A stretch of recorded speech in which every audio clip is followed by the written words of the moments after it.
Father by Gary Soto from the book Living Up the Street. My father was showing me how to water. Earlier in the day, he and a friend had leveled the backyard with a roller. Then, with a 2x4, they dragged on a rope to fill in the depressed areas, after which they watered the ground and combed it slowly with a steel rake. They were preparing the ground for a new lawn.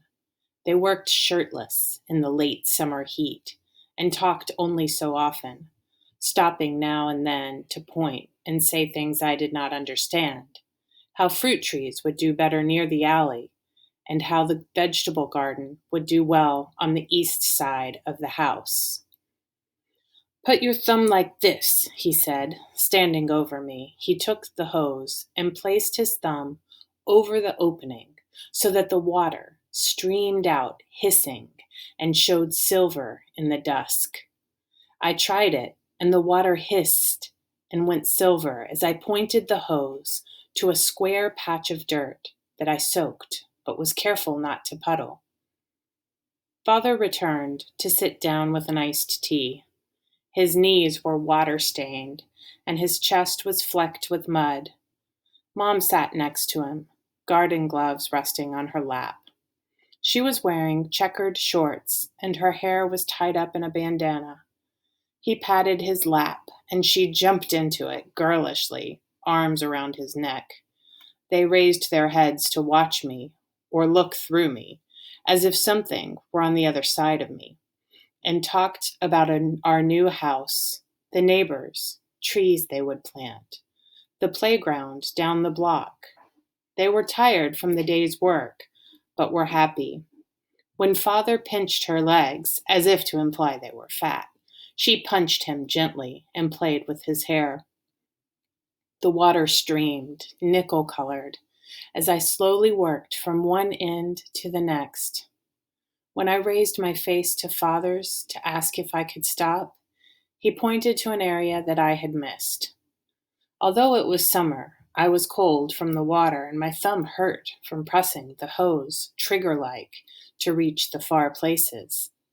But I wanted to please him, to work hard as he had, so I watered the patch until he told me to stop. I turned off the water, coiled the hose as best I could, and sat with them as they talked about the house and stared at where I had been standing. The next day, Father was hurt at work, a neck injury. 2 days later, he was dead. I remember the hour, 2 in the afternoon, and Uncle slammed open the back door at Grandma's, and the 3 of us, Cousin Isaac, Debbie, and I, who were playing in the yard, grew stiff because we thought we were in trouble for doing something wrong. He looked at us, face lined with worry and shouting to hurry to the car. At the hospital, I recall Mother holding her hand over her eyes as if she was looking into a light. She was leaning into someone's shoulder and was being led away from the room in which Father lay. I remember looking up, but saying nothing, though I sensed what had happened, that Father was dead. I did not feel sorrow, nor did I cry, but I felt conspicuous, because relatives were pressing me against their legs, or holding my hand, or touching my head tenderly. I stood among them, some of whom were crying, while others had their heads bowed and mouths moving. The 3 of us were led away down the hall to a cafeteria where an uncle bought us candies that we ate, standing up and looking around, after which we left the hospital and walked into a harsh afternoon light. We got into a blue car I had never seen before. At the funeral, there was crying. I knelt with my brother and sister, hands folded, and trying to be patient, though I was itchy from the tiny coat, whose shoulders worked into my armpits, and from the heat of a stuffy car on our long and slow drive from the church in town. Prayers were said, and a eulogy was given by a man we did not know. We were asked to view the casket, with our mother and the three of us to lead the procession. An uncle helped my mother while we walked shyly to view our father for the last time. When I stood at the casket, I was surprised to see him, eyes closed and moist looking, and wearing a cap the color of skin. Years later, I would realize that it hid the wound from which he had died.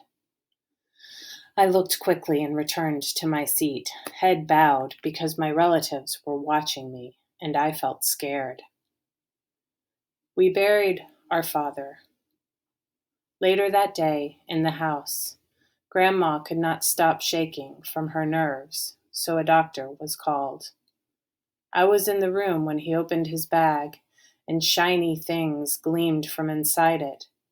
Scared, I left the room and sat in the living room with my sister, who had a donut in her hand, with one bite gone. An aunt, whose face was twisted from crying, looked at me, and feeling embarrassed, I lowered my head to play with my fingers. A week later, relatives came to help build the fence Father had planned for the new house. A week after that, Rick, Deborah, and I were playing in an unfurnished bedroom with a can of marbles Mother had given us. Behind the closed door, we rolled the marbles so that they banged against the baseboard and jumped into the air. We separated, each to a corner, where we swept them viciously with our arms, the clatter of marbles hitting the walls so loud I could not hear the things in my heart.